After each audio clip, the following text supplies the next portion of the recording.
Безнең организм ул уникаль һәм шактый катлаулы система.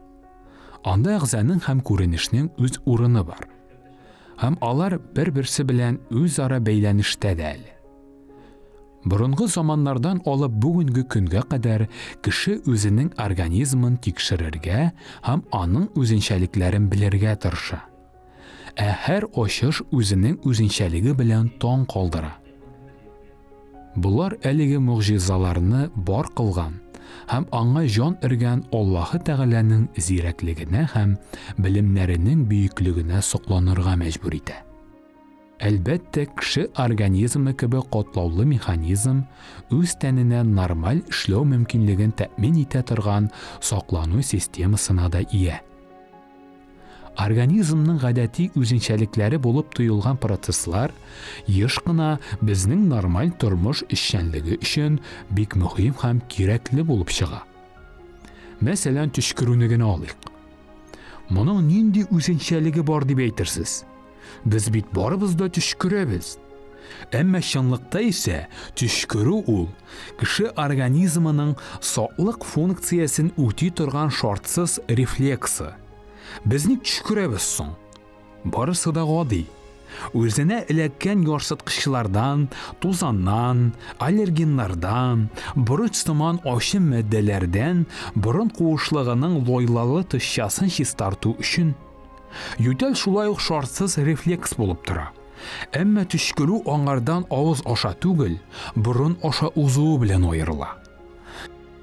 Әмма һәр очракта да әлеге процесс белән безнең баш мие идарә итә. Кирәкле сигналларны да ул җибәрә. Төшкерү шактый тиз һәм гади процесс кебек тоела. Әмма чынлыкта барысы да алай гына гади түгел шул. Галимнәр безнең төшкерүләр борынның лойлалы тышчасының ярсынуыннан башлануын ачыклаганнар. Кагыйдә буларак, бу процесс түбән һәм урта борын кабырчыклары, борын бүлемнәре зонасында бара. Лойла тышчадагы нерв учлары озынча ми һәм сулыш үзәгенә импульс тапшыра. Шуннан соң арка миенең алгы тамырчыкларына, сулыш мускулларына сигнал килә. Шуның нәтиҗәсендә без тирән итеп сулыш алабыз. Йомшак аңкау бераз күтәрелә. Тел аркасы каты ыңкауга терәлә. Йоткынлык өстен һәм авыз куышлыгын яба һәм күзләр йомыла. Алга таба кабырга ара, диафрагма, корсак һәм бугаз мускуллары эшкә керешә. Нәтиҗәдә без борын аша тирән итеп сулыш алабыз. Ягъни, гади генә итеп әйткәндә, төшкерәбез. Бу процесс вакытында аскы сулыш юлларында югары басым ясала.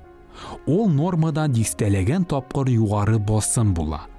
Бу исә көчле һава агымына анда эләккән барлык шит матдәләрне һәм ярсыткычларны борын куышлыгыннан чыгарырга мөмкинлек бирә. Бу вакыттагы һава агымының тизлеге сәгатенә якынча 120-130 чакрымга тигез. Төшкергәндә борынны, авызны капламасаң, лойлалы чәчрәүләр кимендә 2 метр радиустагы бөтен нәрсәгә таркалырга мөмкин. Әгәр игътибар итсәгез, төшкергәндә күзләрне юмалар. Һәм моңа да үз аңлатмасы бар. Чынлыкта теләк булса да ачык күзләр белән төшкереп булмый. Төшкерү өчен җавап бирә торган мускуллар спазмысы вакытында күзләрнең хәрәкәтен җайга сала торган мускуллар бер вакытта кыскара һәм аларны ябылырга мәҗбүр итә. Алар рефлектор рәвештә ябыла, безгә буйсынмый. Бу шул исәптән күз тамырларын зарарлаудан саклау өчен дә мөһим. Безнең күзләр рефлектор рәвештә ябылган кебек үк, ачык авыз белән төшкереп булмый. Кеше хәтта йоклаганда да төшкерергә мөмкин. Кайберәүләр моны мөмкин дип санамыйлар. Чынлыкта бу алай түгел. Безнең нерв сигналлары тулысынча сүнәрлек итеп, без бары тик наркоз йогынтысында гына шулай каты йокыга китә алабыз. Гадәти тормышта баш миенең кабыгы гына йоклый, баш миенең ярдәмче үзәкләре барыбер эшләвен дәвам итә. Гадәттә төнлә әйләнә тирәдә ярсыткычлар күп түгел. Шуңа күрә йоклаганда сирәк төшкерәбез. Төшкерү мөһим диагностик билге. Әгәр дә кеше рәттән 2-3 тапкырдан артык төшкерсә, эш бөтенләй борынның лайлалы тишчасында булмауы да бар. Бу аллергия реакциясе булырга да мөмкин.